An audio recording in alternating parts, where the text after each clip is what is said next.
Hey guys, let's talk about last night's episode of The Good Wife, and it was their 100th episode, and it was fantastic. The show once again hit it out of the park, and it was all with relation to Will and Alicia's relationship. It was just so good, guys. I mean, come on. This show has been on fire, and it is continuing to do so, and I love it. So we had a case of the week, and it involved this man named Matthew Ashburn. And he died, and apparently in his will, he left Alicia $12 million. And when the firm, Lockhart Gardner, was negotiating her exit package, they pretty much left in some disclaimer that she couldn't gain any profits from any kind of outstanding cases that she was working on or that were still in progress. So, of course, this meant that the $12 million that she could inherit was up for grabs. And the two sides are going at it. So, we've got LG, Lockhart Gardner, against Florrick and Agos. And it was a really, really wonderful dissection into Will's mind and what he's been going through this whole time. So, yes, he's angry. Yes, he is mad. Yes, Alicia is her face is like pretty much on a piece of paper that he wants to throw arrows at. But in this episode, we really got to see him having to go through the struggle of having to possibly cross-examine her and reveal information that we all know happened when they were together.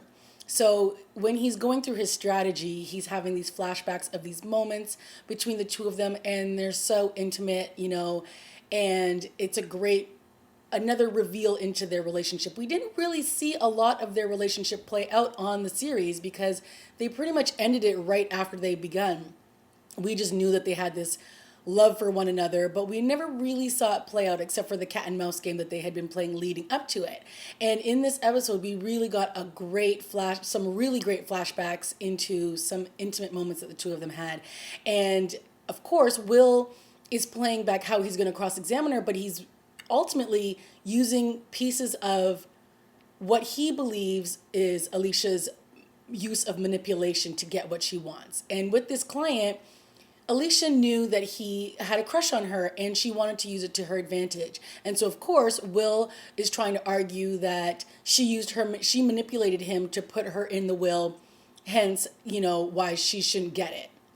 And, in this flashback, he's, having these moments of attacking her on the stand and pretty much saying, you manipulated me to get my clients. And he's pretty much using this case towards himself and to all the things that he thinks that Alicia did to him.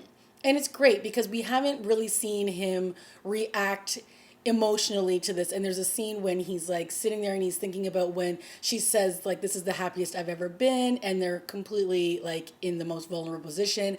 And he comes back to present day and he starts crying, and it's like, oh my goodness, it's so gut-wrenching, but it's so perfectly acted and it's just great.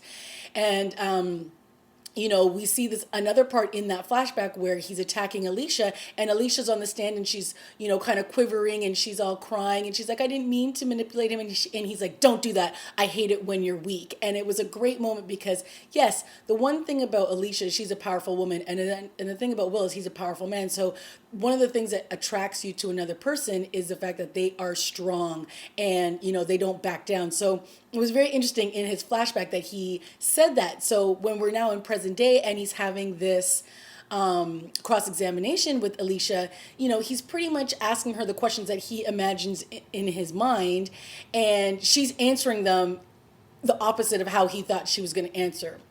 So she's pretty much like, yes, yes, yes. And, he's kind of looking at her like, oh, okay, like I didn't really think that you were going to agree and say that you were manipulating him. But then, of course, she hits him with the, well, guess what? David Lee asked me to manipulate Matthew as well when we were drawing up his first will. So, pretty much the case gets thrown out because Matthew pretty much gave a will to everybody else, giving them money. But it wasn't so much about the case. It was more about what the case revealed and these intimate moments that we got between Will and Alicia and how broken he is. I mean, they loved each other. And at the end of the day, she did leave to start this firm because she didn't want to be around Will because she was in love with him. And I thought that this was really great, and it showed just how much of a connection the two of them had. And I mean, seeing Alicia on the witness stand, stoic and like not willing to back down, was great. And then they have this final conversation on the phone where he calls the firm and, you know, thinking he's going to speak to Carrie, but he ends up getting Alicia, and he pretty much tells him, look, the case is being thrown out because, you know, Matthew pretty much gave millions of dollars to any girl in a skirt. And they have this nice kind of closing like end of their conversation, and he says, well, happy holidays, and she's like pretty much like you too kind of thing. And you know, it's almost sort of like, okay, maybe they can slowly start to put the band-aid back on this open wound that the two of them both have for each other. So you know, it was I really enjoyed those scenes that they had. I thought it showed a lot into Will's character and his frame of mind, and it also showed Alicia being just tough as nails and really being able to compartmentalize like her emotion and her professional side. And I thought that was great. So on the B storyline, we had the big Christmas party that was going to be going down at Florrick and Agos. And at the beginning, they were like, yeah, we sent out 800 invitations and we only got 30 back saying that they were going to come. So, of course, the team wanted Alicia to invite her husband, Peter, so that that would draw in more people. And when he said he would, all of a sudden, boom, the guest list is up to like 835 people. And Eli's freaking out because there was a person on the guest list who could compromise and become an ethical violation for Peter. So he was freaking out, and he then in turn tried to book a meeting with what's her name, Donna Brazil, who obviously plays herself, and we all know her from CNN, like a correspondent on CNN. And you know, they brought her on to sort of give the hinting that maybe she's looking at Peter for 2016 to run for president and all this kind of stuff. So, you know, Eli again is like always running around like a chicken with his head cut off because he's trying to avoid any kind of crisis that could get in the way of Peter's governorship. And you know, at first he's freaked out because this guy named, I think, Chris Sweeney could be there, and that could throw a wrench in it. And then he finds out that he's not going to be there. So he's like, okay, cool, we can go now. And then when he gets there, boom, he bumps into Lamont Bishop, who is pretty much the biggest drug lord dealer in, you know, in town, and Alicia and her firm wants to represent him. And so, you know, just when just when Eli thinks one crisis is averted, boom, here comes another one. So I mean, it was hilarious to see that play out. And you know, the last scene that we see in the episode is Marilyn, who's like, I don't know what to say about this character, guys. I mean, she's walking around with this like pregnancy mood stimulator on her belly. I mean, she's just so wackadoodle. I don't know, but I guess she's to bring some lightheartedness to this to the show. I don't know. It doesn't really work for me. I kind of find her annoying, but at the last scene, you know, she's talking, and I can't remember who she's talking to, but Eli's standing right beside her, and she says, oh, they're like, oh, do you know what you're gonna have? And she's like, oh, a boy. Oh, she's talking to Alicia's mom, and she's like, I'm gonna have a boy. And they're like, she's like, do you know what you're gonna name him? And she says, Peter. And Eli just like spews out all the water out of his mouth, and it's just like, oh my God, here we go again. Eli's about to have a heart attack, and I mean, it cuts to black, so like that's the last we get of it. So it's just too funny. The other storyline that was going on, which I'm not too fond of, is Kalinda and Damien. I mean, we saw in last week's episode that Diane wanted Kalinda to follow Damien around, and that's exactly what she was doing. So they were like on this high-speed chase all over the city. I mean, it was a bit ridiculous. And he knew she was following him, and he's pretty much like taking her on this wild goose chase.